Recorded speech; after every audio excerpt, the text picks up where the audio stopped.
Bima cinema ಥಿಯೇಟ್ರಲ್ಲಿ ನೋಡಿ ಥಿಯೇಟ್ರಲ್ಲೇ ಬಿಟ್ಟು ಹೋಗುವಂತ ಸಿನಿಮಾ. ಕೋವಿಡ್ ನಂತರ ಸಲಗ ಬರೋವಾಗ್ಲೂ ಇದೇ ಪರಿಸ್ಥಿತಿ ಇತ್ತು. ಭೀಮನ ಶಕ್ತಿ ಅಂತೂ ಖಂಡಿತ ಈ ಚಿತ್ರಕ್ಕಿದೆ. ಸಂಗೀತ ಮೊದಲನೇ ಆಮಂತ್ರಣ. ದುನಿಯಾ ವಿಜಯ್ ಅವ್ರ ಹತ್ರ ಅಷ್ಟು ಚೆನ್ನಾಗಿರೋ ಸಂಗೀತ ತೆಗೆದಿರೋದು. ಯಾವಾಗಲೂ ಕನ್ನಡದ ಪ್ರೇಕ್ಷಕ ಅದೊಂದು ಸ್ವಾಭಿಮಾನನ ಹೃದಯದಲ್ಲಿ ಇಟ್ಕೊಂಡೇ ನೋಡ್ತಾನೆ.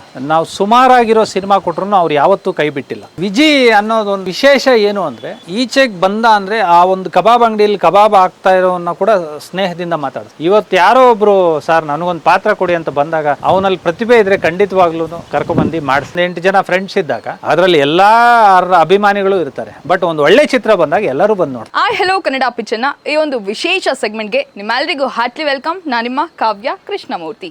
ಭೀಮಾ ಡೈರೀಸ್ನ ಈ ಒಂದು ವಿಶೇಷ ಸೆಗ್ಮೆಂಟ್ಗೆ ಮತ್ತೊಮ್ಮೆ ನಿಮ್ಮೆಲ್ಲರಿಗೂ ಹಾರ್ಟ್ಲಿ ವೆಲ್ಕಮ್. ಈಗಾಗಲೇ ನೀವು ನೋಡಿರ್ಬೋದು, ಭೀಮಾ ಸಿನಿಮಾದ ಟೆಕ್ನಿಷಿಯನ್ಸ್ ಇಂದ ಹಿಡಿದು ಕಲಾವಿದರನ್ನ ನಾವಿವಾಗಲೇ ಇಂಟರ್ವ್ಯೂ ಮಾಡಿದ್ದೀವಿ. ಕನ್ನಡ ಪಿಕ್ಚರ್ನಲ್ಲಿ ಭೀಮಾದ ಬಗ್ಗೆ ಒಂದಷ್ಟು ವಿಚಾರಗಳನ್ನು ನಿಮಗೆ ತಿಳಿಸುವಂಥ ಪ್ರಯತ್ನ ಮಾಡಿದ್ದೀವಿ. ಬಟ್ ಇವಾಗ ನಮ್ಮ ಜೊತೆ ಇರುವಂಥವ್ರು ಸಿನಿಮಾದ ಸಂಭಾಷಣೆಗಾರ ಮಾಸ್ತಿ ಅವರು. ಸೊ ಮತ್ತ್ಯಾಕೆ ತಡ, ಸಿನಿಮಾ ಒಂದು ರೀತಿಲಿ ಇವರಿಂದಲೇ ಆಗಿದೆ ಅನ್ನೋದ್ರು ಕೂಡ ನಿಜವಾಗ್ಲೂ ತಪ್ಪಾಗೋದಿಲ್ಲ. ಸೊ ನಾವು ಮಾತನಾಡಿಸೋಣ ಸಿನಿಮಾದ ಬಗ್ಗೆ, ಇನ್ನಷ್ಟು ಹೆಚ್ಚಿನ ಅಪ್ಡೇಟ್ಸನ್ನು ತಿಳ್ಕೊಳ್ತಾ ಹೋಗೋಣ. ಸರ್, ಮೊದಲಿಗೆ ನಮಸ್ತೆ, ವೆಲ್ಕಮ್ ಟು ದ ಶೋ. ಹೇಗಿದ್ದೀರಾ? ಚೆನ್ನಾಗಿದ್ದೀನಿ. ಆರಾಮಾಗಿದ್ದೀನಿ. ತುಂಬ ಬ್ಯುಸಿ ಅಂತ ಕಾಣುತ್ತೆ ಸರ್ ನೀವು. ಈಗಿದೆ ಭೀಮಾ ಬಿಡುಗಡೆ ಸ್ವಲ್ಪ ಒತ್ತಡ. ಅದು ಬಿಟ್ಟರೆ ಜಡೇಶ್ ಅವ್ರದ್ದು ದುನಿಯಾ ವಿಜಯ್ ಅವ್ರ ಮಗಳ ಪರಿಚಯ ಮಾಡ್ತಾ ಇರೋದು, ಆ ಸಿನಿಮಾದ ಒಂದು ಬರೀತಾ ಇದ್ದೀನಿ. ಇನ್ನು ಅದು ಬಿಟ್ಟರೆ ಭೀಮಾನೇ ಎಲ್ಲ ತುಂಬಿಕೊಂಡಿದೆ.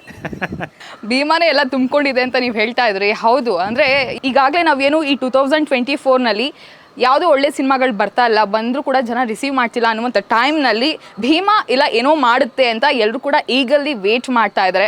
ಭೀಮಾದ ಬಗ್ಗೆ ಸ್ಪೆಷಲ್ ಆಗಿ ಮಾಸ್ತಿ ಅವರು ಹೇಳೋದಾದ್ರೆ, ಭೀಮಾ ಒಂದು ಪದ ಕೇಳಿದ ತಕ್ಷಣವೇ ನಮಗೆ ಮನಸ್ಸಿಗೆ ಬರೋದು, ಕಣ್ಣಿಗೆ ರಾಚೋದು ಶಕ್ತಿ. ಆ ಒಂದು ಭೀಮನ ಶಕ್ತಿ ಅಂತೂ ಖಂಡಿತ ಈ ಚಿತ್ರಕ್ಕಿದೆ. ನೀವು ಹೇಳ್ದಂಗೆ ಎಲ್ಲ ಚಿತ್ರರಂಗದಲ್ಲೂ ಅದೊಂದು ಇದೆ. ಅದನ್ನೇನಂತಾರೆ, ಕ್ಷಾಮಕಾಲ. ತಮಿಳ್ ಸಿನಿಮಾಗಳಲ್ಲೂ ಅಂಥ ದೊಡ್ಡ ಸಿನಿಮಾಗಳು ಬರ್ತಿಲ್ಲ. ತೆಲುಗು ಚಿತ್ರರಂಗದಲ್ಲಿ ಕಮರ್ಷಿಯಲಿ ತೆಲುಗು ಚಿತ್ರರಂಗ ದೊಡ್ಡ ಮಟ್ಟದಲ್ಲಿ ಹೆಸರು ಮಾಡಿದಂಥದ್ದು. ಸೊ ಅವರೇ ಸ್ವಲ್ಪ ಇದರಲ್ಲಿದ್ದಾರೆ. ಸೊ ಇಂಥ ಪರಿಸ್ಥಿತಿಯಲ್ಲಿ ನಮಗಿದೆ, ಇದು 2ನೇ ಸತಿ ಈ ಥರದ್ದು ಬಂದಿರೋದು. ಕೋವಿಡ್ ನಂತರ ಸಲಗ ಬರೋವಾಗಲೂ ಇದೇ ಪರಿಸ್ಥಿತಿ ಇತ್ತು. ಕೆಟ್ಟ ಕಾಕತಾಳಿ ಅಂತಲೇ ಹೇಳ್ಬೋದು. ಬಟ್ ಸಲಗ ಆ ಒಂದು ಇದನ್ನು ನಿವಾರಿಸಿತ್ತು. ಬಟ್ ಈಗ ಭೀಮಾ ಬಂದಿದೆ. ಭೀಮಾ ತುಂಬ ಚೆನ್ನಾಗಿ ಈಗಾಗಲೇ ಸಂಗೀತ ತುಂಬಾ ಸದ್ದು ಮಾಡಿದೆ. ಚರಣ್ ರಾಜ್ ಅವರು, ನಾನು ಯಾವಾಗಲೂ ಯಾವುದೇ ವಾಹಿನಿಯಲ್ಲಿ ಹೇಳೋದು, ಸಂಗೀತ ಮೊದಲನೇ ಆಮಂತ್ರಣ. ಸೊ ಅದು ಎಷ್ಟು ಅಚ್ಚುಕಟ್ಟಾಗಿ ಕೊಡಬೇಕೋ ಆ ಥರ ಕೊಟ್ಟಿದ್ದಾರೆ ನಮ್ಮ ಚರಣ್ ರಾಜ್ ಅವರು. 1 ಹಾಡು 2 ಹಾಡು ಅನ್ನೋದಕ್ಕಿಂತ ಇಟ್ಟಾಗಿ ಇಡೀ ಆಲ್ಬಮ್ ಹಿಟ್ ಮಾಡಿದ್ದಾರೆ. ಸಿನಿಮಾಸಕ್ತರು ಅಲ್ಲದೆ ಇರೋರು ಕೂಡ ಈ ಸಂಗೀತಕ್ಕೆ ತಲೆದೂಗ್ತಾ ಇದ್ದಾರೆ. ಆ ಮಟ್ಟದ ಸಂಗೀತ. ಮತ್ತು ಈ ಕಡೆಯಿಂದ ಪಾಶ್ಚಿಮಾತ್ಯ ಸಂಗೀತ, ರ್ಯಾಪರ್ಸ್ನ ಯೂಸ್ ಮಾಡ್ತಾರೆ, ಆ ಕಡೆ ನೆಲದ ಸಂಗೀತಗಾರನ ಯೂಸ್ ಮಾಡ್ತಾರೆ. ಸೊ ದುನಿಯಾ ವಿಜಯ್ ಅವ್ರ ಹತ್ರ ಅಷ್ಟು ಚೆನ್ನಾಗಿರೋ ಸಂಗೀತ ತೆಗೆದಿರೋದು, ಒಬ್ಬ ನಿರ್ದೇಶಕನಾಗಿ ನಾಯಕನಾಗಿ ನಿಂತಿರೋದು, ಎಲ್ಲ ತಂತ್ರಜ್ಞರನ್ನು ಬಳಸ್ಕೊಂಡಿರೋದು. ಭೀಮಾ ಒಟ್ಟಾರೆ ನೀವು ಹೇಳ್ದಂಗೆ ಚಿತ್ರಮಂದಿರಕ್ಕೆ 9ನೇ ತಾರೀಕು ಏನು ಲಗ್ಗೆ ಇಡ್ತಾ ಇದೆ, ಖಂಡಿತವಾಗ್ಲೂ ಜನಗಳನ್ನ ರಂಜಿಸುತ್ತೆ. ಅದೊಂದು ಸಿನಿಮಾ ಆ್ಯಂಬಿಯನ್ಸು, ಸಿನಿಮಾ ಉತ್ಸವ ಇದೆಯಲ್ಲ, ಅದು ಪುನಃ ಆರಂಭಿಸುತ್ತೆ ಅಂತ ನಂಬಿಕೆ ಇದೆ. ನಮಗೆ ಹಾಗೆ ಅಲ್ಲಿ ಎಲ್ರಿಗೂ ಕೂಡ ಅದೇ ಇದೆ. ನೀವು ಹೇಳ್ತಾ ಇದ್ರಿ ಕಾಕತಾಳಿ ಏನೋ ಗೊತ್ತಿಲ್ಲ, ಸಲಗ ಬಂದಾಗಲೂ ಕೂಡ ಕೋವಿಡ್ ಇತ್ತು, ಬಟ್ ಆ ಎಲ್ಲ ಕ್ಷಾಮವನ್ನು ನೀಗಿಸಿದ್ದು ಸಲಗ ಅಂತ ಹೇಳಿ. ಬಟ್ ಇವಾಗ ಅದೇ ಥರ ಸಿಚುವೇಶನ್ ಇದೆ. ಭೀಮಾ ಕೂಡ ಅದೇ ರೀತಿಯಾದ ಸೌಂಡ್ ಮಾಡ್ತಾನೆ. ಏನಿದು ಸ್ಯಾಂಡಲ್ವುಡ್ನಲ್ಲಿ ಏನೂ ಇಲ್ಲ ಅನ್ನುವಂಥ ಟೈಮ್ನಲ್ಲಿ ಈ ಬರಗಾಲ ಅಂತ ಏನು ಹೇಳ್ತೀವಿ, ಈ ಬರಗಾಲವನ್ನು ನೀಗಿಸ್ತಾನೆ ಅನ್ನುವಂಥ ದೊಡ್ಡ ನಂಬಿಕೆ. ಪ್ರೇಕ್ಷಕರು ಏನು ಕೇಳ್ತಾರೆ, ಅವರು ಹಣ ಕೊಟ್ಟು, ಅವ್ರ ಸಮಯ ಕೊಟ್ಟು ಅವ್ರು ಕೇಳೋದು ಒಂದೇ, ಒಂದು ಮನರಂಜನೆ. ಮತ್ತು ಯಾವಾಗಲೂ ಕನ್ನಡದ ಪ್ರೇಕ್ಷಕ ಅದೊಂದು ಸ್ವಾಭಿಮಾನನ ಹೃದಯದಲ್ಲಿ ಇಟ್ಕೊಂಡೇ ನೋಡ್ತಾನೆ. ನಾವು ಸುಮಾರಾಗಿರೋ ಸಿನಿಮಾ ಕೊಟ್ರು ಅವ್ರು ಯಾವತ್ತೂ ಕೈ ಬಿಟ್ಟಿಲ್ಲ. ಅದು ಅವರ ನಿರೀಕ್ಷೆಗೆ 1% ಕಡಿಮೆ ಆದ್ರೂ ಅವ್ರು ಬೇಜಾರು ಮಾಡ್ಕೊತಾರೆ. ಒಂದು ಒಳ್ಳೆಯ ಸಿನಿಮಾ ಅಂತೂ ಖಂಡಿತ ಭೀಮಾ ಆಗಲಿದೆ. ಮತ್ತು ಭೀಮಾ ಸಿನಿಮಾ ಬಗ್ಗೆ ನಾವು ಏನು ಹೇಳಬೇಕು ಅಂದರೆ, ಭೀಮಾ ಸಿನಿಮಾ ಥಿಯೇಟ್ರಲ್ಲಿ ನೋಡಿ ಥಿಯೇಟ್ರಲ್ಲೇ ಬಿಟ್ಟು ಹೋಗೋವಂಥ ಸಿನಿಮಾ ಅಲ್ಲ. ಖಂಡಿತವಾಗ್ಲೂ ಥಿಯೇಟ್ರಲ್ಲಿ ನೋಡಿ ಈಚೆ ಅವ್ರು ಎಲ್ಲೆಲ್ಲಿ ಹೋಗ್ತಾರೋ ಅಲ್ಲೆಲ್ಲರೂ ಚರ್ಚೆ ಆಗೋವಂಥ ಸಿನಿಮಾ ಅಂತೂ ಖಂಡಿತ ಆಗಿದೆ. ಯಾಕೆಂದರೆ ಒಂದೊಳ್ಳೆ ಸಂದೇಶ ಇರುವಂಥ ಚಿತ್ರ. ಬರೀ ಸಂದೇಶ ಬೋಧನೆ ಆಗಬಾರ್ದು ಅಂತ ಅದಕ್ಕೆ ಎಷ್ಟು ಮನರಂಜನೆ ಬೇಕೋ ಅಷ್ಟನ್ನು ತುಂಬಿ ಯುವ ಮನಸ್ಥಿತಿಗಳು, ಆ ಯುವ ಮನಸ್ಥಿತಿಗಳನ್ನ ಕಾಪಾಡೋ ಹಿರಿಯ ಮನಸ್ಸುಗಳನ್ನು ಕೂಡ ಮುಟ್ಟುವಂಥ ಚಿತ್ರ ಭೀಮಾ. ಸರ್ ಈ ಕಲ್ಟ್ ಕತೆ ರಾಕ್ ಕತೆ ಅಂತ ಅಂದಿದ ತಕ್ಷಣ ನಮ್ಮ ಕಣ್ಮುಂದೆ ತಟ್ ಅಂತ ಬರೋದು ಮಾಸ್ತಿ ಸರ್ ನಿಮ್ಮ ಆ ಒಂದು ಡೈಲಾಗ್ಸ್ ಟಗ್ರು ಅಲ್ಲಿ ನಾವು ನೋಡ್ಬಿಟ್ಟಿದ್ದೀವಿ ಅದಾದ್ಮೇಲೆ ಸಲಗ ಈಗ ಮತ್ತೆ ವಿಧಿ ಸರ್ ಜೊತೆ ಎರಡನೇ ಕಾಂಬೋ ಇದು ಎಲ್ಲರೂ ಕೂಡ ವೇಟ್ ಮಾಡ್ತಾ ಇದೀವಿ ಆ ಡೈಲಾಗ್ಸ್ ಇರ್ಬೋದು ಗ್ಲಿಮ್ಸಲ್ಲಿ ಬರುವಂಥ ಸಾಂಗ್ಸಲ್ಲಿ ಬರುವಂಥ ಚಿಕ್ಕ ಡೈಲಾಗ್ಸ್ ಇದೆಯಲ್ಲ ಏನು ಸರ್ ನಿಮ್ಮ ಮ್ಯಾಜಿಕ್ ಏನು ಜೊತೆಗೆ ಯಾಕೆ ಈ ಥರ ಯಾವಾಗಲೂ ಅಂತ ಮಾಸ್ ಅಂತ ಅದು ತುಂಬ ಈಸಿ ಆಕ್ಸೆಸ್ ಸಿಗುತ್ತೆ. ಅಂದರೆ ನಮ್ಮ ಏರಿಯಾಗಳಲ್ಲಿ ನಾವು ಭೇಟಿ ಕೊಡೋ ಬಡಾವಣೆಗಳಲ್ಲಿ ಒಂದು ಜನ್ರೇಷನ್ನು ಮಾತಾಡ್ತಿರ್ತಾರೆ. ಯಾಕೆ ಇದನ್ನು ಈ ಒಂದು ಕತೆಗೆ ಆಪ್ಟ್ ಮಾಡ್ಕೋಬಾರ್ದು ಅಂದಾಗ ದುನಿಯಾ ವಿಜಿಗೆ ಅದೊಂದು ಕಲೆ ಚೆನ್ನಾಗಿದೆ. ತುಂಬ ವಿಶೇಷ ಅನಿಸೋ ಒಂದು ಸಾಹಿತ್ಯ ಇರಲಿ, ವಿಶೇಷ ಅನಿಸೋ ಮಾತಿರಲಿ, ವಿಶೇಷ ಅನಿಸೋ ಕತೆ ಎಳೆ ಇರಲಿ, ಅದನ್ನು ತಗೊಂಬಂದು ಸಿನಿಮಾಗೆ ತಟ್ಟಬೇಕು ಅನ್ನೋದು ಒಂದು ಆಸೆ ನಿರ್ದೇಶಕನಾಗಿ ವಿಜಿಗಿದೆ. ಸೊ ನಿರ್ದೇಶಕನಿಗೆ ಆ ಒಂದು ಮುಂಚೂಣಿ, ಆ ಒಂದು ಉಮೇದಿ ಇದ್ದಾಗ ಅದ್ರ ಹಿಂದೆ ನಾವುಗಳಿಗೆ ಮತ್ತು ನನಗೆ ಸಂಭಾಷಣೆ ಬರೆಯುವಾಗ ಎಂಟೈರ್ ನನಗೆ ಕೊಡಲಿಲ್ಲ, ಒಂದಷ್ಟು ಟಿಕ್ ಮಾಡಿ ಈ ಸ್ಟೈಲಲ್ಲಿರಲಿ, ಈ ಪ್ಯಾಟ್ರನ್ನಲ್ಲಿರಲಿ ಅಂತ. ಮತ್ತು ಯಾವುದೇ ಒಂದು ಸಂಭಾಷಣೆ ಬರೆಯೋಕ್ಕೂ ನಾವು ಒಂದು ಕ್ಯಾರೆಕ್ಟರೈಸೇಷನ್ ಹಿಡಿತೀವಿ. ಅಷ್ಟು ಪಾತ್ರಗಳಿದ್ದಾಗ ಆ ಪಾತ್ರಗಳು ತುಂಬ ಮುಖ್ಯ ಆದಾಗ ಅದು ಕೋಪಿಸ್ತಾನ, ನಗನಗ್ತಾ ಇರುತ್ತಾ, ಮತ್ತು ಕತೆಗೆ ಎಲ್ಲಾದರೂ ಯೂಸ್ ಆಗುತ್ತಾ.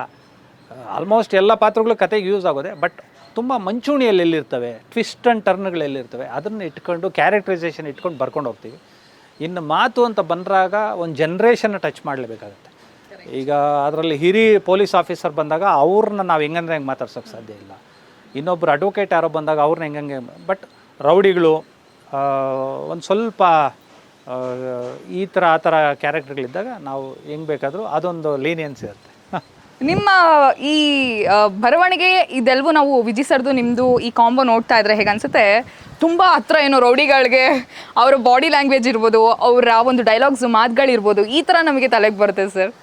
ವಿಜಿ ಅನ್ನೋದೊಂದು ವಿಶೇಷ ಏನು ಅಂದರೆ, ಈಚೆಗೆ ಬಂದ ಅಂದರೆ ಆ ಒಂದು ಕಬಾಬ್ ಅಂಗಡಿಯಲ್ಲಿ ಕಬಾಬ್ ಆಗ್ತಾ ಇರೋನ್ನ ಕೂಡ ಸ್ನೇಹದಿಂದ ಮಾತಾಡಿಸ್ತಾನೆ. ಇನ್ನೊಂದೆಲ್ಲೋ ಪೆಟ್ರೋಲ್ ಬಂಕ್ ಹೋದಾಗ ಅವ್ರನ್ನೂ ಅಷ್ಟೇ ಸ್ನೇಹದಿಂದ ಮಾತಾಡ್ತಾರೆ. ಪೊಲೀಸ್ ಆಫೀಸರ್ಸ್ನೂ ಅಷ್ಟೇ ಸ್ನೇಹದಿಂದ ಮಾತಾಡ್ತಾನೆ. ಇದೊಂದು ಸ್ನೇಹ ಏನಾಗಿದೆ, ಒಬ್ಬ ನಿರ್ದೇಶಕನಿಗೆ ಎಷ್ಟು ಮುಖ್ಯ, ಎಷ್ಟು ಆಪ್ತರಾಗ್ತಾರೆ ಅಂದರೆ ಎಲ್ಲ ಪಾತ್ರಗಳನ್ನೂ ಪರಿಚಯಗಳು ಮಾಡಿಕೊಂಡು ಈ ಪಾತ್ರ ಹಿಂಗೆ ಟರ್ನ್ ಆಗುತ್ತೆ, ಈ ಪಾತ್ರ ಹಿಂಗೆ ಮಾತಾಡುತ್ತೆ, ಇಷ್ಟು ಒಬ್ಬ ಪೊಲೀಸ್ ಆಫೀಸರ್ ಇಷ್ಟು ಖಡಕ್ಕಾಗಿರ್ತಾರೆ, ಇನ್ನೊಬ್ಬ ಭ್ರಷ್ಟ ಯಾರೋ ಹಿಂಗಿರ್ತಾನೆ. ಸೊ ಇದು ಪರಿಚಯಗಳಾಗ್ತಾ ಹೋಗುತ್ತೆ. ಅದು ಒಬ್ಬ ಕತೆಗಾರನಾಗಿ ವಿಜಿ ಸಲಗ ಬರೆದು ಅದನ್ನು ಒಂದು ಪ್ರೂವ್ ಮಾಡಿ, ಈಗ ನೆಕ್ಸ್ಟ್ ಜವಾಬ್ದಾರಿ ಇದು. ಏನೇ ಭರವಸೆ, ಏನೇ ಒಂದು ಪ್ರಯತ್ನ ಎಲ್ಲ ಚೆನ್ನಾಗಿದ್ದರೂ ಭಯ ಇದ್ದೇ ಇರುತ್ತೆ. ಸೊ ಅದು ಒಬ್ಬ ನಿರ್ದೇಶಕನಿಗೆ ತುಂಬಾ ಕೊಟ್ಟರು. ಆ ಥರದ್ದು ಅವರು ಅಷ್ಟು ಕಷ್ಟಪಟ್ಟು ಮಾಡೋವಾಗ ಜೊತೆಗೆ ನಮ್ಮನ್ನು ಬರ್ಸೋವಾಗ ನಾವು ಅದಕ್ಕೆ ಕರೆಕ್ಟಾಗಿ ಬರೆದು ಬಿಡಬೇಕು. ನೀವು ಹೇಳ್ತಾ ಇದ್ರಿ ಹೊರಗಿನವರ ಪರಿಚಯ ಅಂದರೆ ಚಿಕ್ಕ ಕ್ಯಾರೆಕ್ಟರ್ಸ್ ರಿಯಲ್ ಲೈಫ್ನಲ್ಲಿ ನಾವೇನು ನೋಡ್ತೀವಿ ಅದರ ಪರಿಚಯ ಇರಬೇಕು ಅಂತ. ಪರಿಚಯ ಇದ್ರಷ್ಟೇ ಸಾಲದು, ಜೊತೆಗೆ ಜೀವಿಸೋರು ಬೇಕಾಗುತ್ತೆ ಅಂತ ನಾನು ಅನ್ಕೋತೀನಿ ಸರ್. ಹೌದು, ಅದಕ್ಕೆ ಸಲಗಾಲ ಒಂದು ಪ್ರಯತ್ನ ಪಟ್ಟಿದ್ರು. ನಾನು ಆರ್ಟಿಸ್ಟ್ಗಳನ್ನ ಆ್ಯಕ್ಟ್ ಮಾಡಿಸೋದು ಅದು ತುಂಬ ಕಷ್ಟ, ಏಕೆಂದರೆ ಸಮಯದ ಹೋಗ್ತಾ ಇರುತ್ತೆ, ದಿನಗಳು ಕಳೆಯುತ್ತೆ. ಬಟ್ ಇದರಲ್ಲೂ ಆ ಥರದ್ದೊಂದು ಆಯಿತು. ಮತ್ತು ಅದಲ್ಲದೆ ಸ್ಟೇಜ್ ಆರ್ಟಿಸ್ಟ್ಗಳನ್ನ ನುರಿತ ಕಲಾವಿದರನ್ನು ಬಳಸಿರೋದು.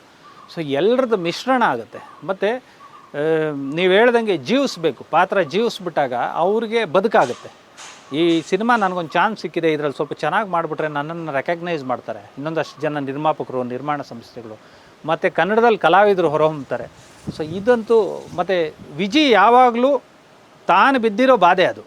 ತಾನು ಫೋಟೋ ಇಟ್ಕೊಂಡು ತಾನು ಮನೆ ಅಲ್ದು, ನಿರ್ದೇಶಕರ ಮನೆ, ನಿರ್ಮಾಪಕರ ಮನೆ ಅಲ್ದು, ಇವತ್ತು ಯಾರೋ ಒಬ್ಬರು ಸರ್ ನನಗೊಂದು ಪಾತ್ರ ಕೊಡಿ ಅಂತ ಬಂದಾಗ ಅವನಲ್ಲಿ ಪ್ರತಿಭೆ ಇದ್ದರೆ ಖಂಡಿತವಾಗ್ಲೂ ಕರ್ಕೊಬಂದು ಮಾಡಿಸ್ತಾರೆ. ಅದು ಆ ಮಟ್ಟದ ಒಂದು ಇದಂತೂ ಇದರಲ್ಲಾಗಿದೆ. ಭೀಮಾ ಸಲಗ ರೀತಿನೇ ಇರುತ್ತೆ, ಸಲಗಕ್ಕಿಂತ ಇನ್ನಷ್ಟು ಜಾಸ್ತಿ ಪಟ್ಟೆ ನಾವು ಎಕ್ಸ್ಪೆಕ್ಟ್ ಮಾಡ್ಬೋದು ಅಂತ ಹೇಳಿ ಎಲ್ಲರೂ ಮಾತನಾಡ್ಕೊಳ್ತಿರುವಂಥದ್ದು. ಸಲಗ ಆದ ನಂತರ ವಿಜಯ್ ಸರ್ಗೆ ಇದ್ದಂಥ ಏನು ಆಡಿಯನ್ಸು, ಫ್ಯಾನ್ ಬೇಸು ಇನ್ನಷ್ಟು ದೊಡ್ಡ ಮಟ್ಟದಲ್ಲಿ ಚೇಂಜ್ ಆಗಿಬಿಡ್ಯಾರೆ. ಅಂದರೆ ಆ ರೀತಿ ಸಿನಿಮಾಗಳಿಗೆ ಹೆಚ್ಚು ಕನೆಕ್ಟ್ ಆಗಿದ್ದಾರೆ ವಿಜಯ್ ಸರ್ ಫ್ಯಾನ್ಸು. ಭೀಮಾ ಇನ್ನೇನು ಮಾಡ್ಬೋದು, ಜೊತೆಗೆ ಸಲಗ ಆ್ಯಂಡ್ ಭೀಮಾಗಿರುವಂಥ ಡಿಫ್ರೆನ್ಸ್? ಭೀಮಾ ಒಬ್ಬ ನಾಯಕನ ಸಿನಿಮಾ ಅಲ್ಲ, ಪ್ರತಿಯೊಂದು ಬಡಾವಣೆಯಲ್ಲೂ ಒಬ್ಬ ಭೀಮಾ ಇರ್ತಾನೆ ಅನ್ನೋ ಥರದ್ದು ಒಂದು ಸಾಮಾನ್ಯ ಹುಡುಗ, ಅವನು ತನ್ನ ಆಪ್ತರಿಗೆ ತನಗೆ ತನ್ನಲ್ಲಿ ಜೊತೆಗಿರೋರಿಗೆ ಇಲ್ಲ ತನಗೆ ಗೊತ್ತಿರೋರಿಗೆ ಯಾರಿಗೇ ತೊಂದರೆ ಆದರೂ ತನ್ನ ನಾಯಕನಾಗಿ ನಿಲ್ತಾನೆ ಅನ್ನೋ ಕತೆ. ಇಲ್ಲಿ ಯಾವುದೇ ಈಗ ಸಂಭಾಷಣೆ ವಿಚಾರದಲ್ಲಿ ಇದರಲ್ಲಿ ಬಂದಾಗ ಎಕ್ಸಾಜುರೇಷನ್ನು ವಿಜೃಂಭಿ ಅಂದರೆ ವೈಭವೀಕರಣ ಏನಿಲ್ಲ. ಒಂದು ಹುಡುಗ ಕಷ್ಟಕ್ಕೆ ನಿಲ್ತಾನೆ, ತನ್ನ ಎದೆ ಕೊಡ್ತಾನೆ, ತನ್ನ ಬೆನ್ನಿಗೆ ನಿಲ್ತಾನೆ ಅನ್ನೋದೇ ಭೀಮ. ಅದೊಂದು ಪ್ರತಿಯೊಂದು ಫ್ರೆಂಡ್ ಸರ್ಕಲಲ್ಲಿರುತ್ತೆ. ಮತ್ತು ಇದೊಂದು ಅಂದರೆ ವಿಜಿ ಫ್ಯಾನ್ಸು ಆ ಥರದ್ದಲ್ಲ. ಈಗ ಒಂದು 4 ಜನ ಅದು ಯಾವಾಗಲೂ ಹೇಳ್ತಿರ್ತೀವಿ ನಾವೊಂದು 10 ಜನ ಒಂದು 8 ಜನ ಫ್ರೆಂಡ್ಸ್ ಇದ್ದಾಗ ಅದರಲ್ಲಿ ಎಲ್ಲ ಅಭಿಮಾನಿಗಳು ಇರ್ತಾರೆ. ಬಟ್ ಒಂದು ಒಳ್ಳೆ ಚಿತ್ರ ಬಂದಾಗ ಎಲ್ಲರೂ ಬಂದು ನೋಡ್ತಾರೆ.